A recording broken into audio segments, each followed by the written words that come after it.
Bismillahirrahmanirrahim.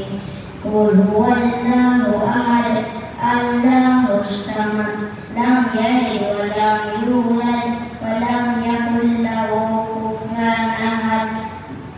Rabbana atina fid dunya hasanah wa fil akhirati hasanah wa qina adzabannar.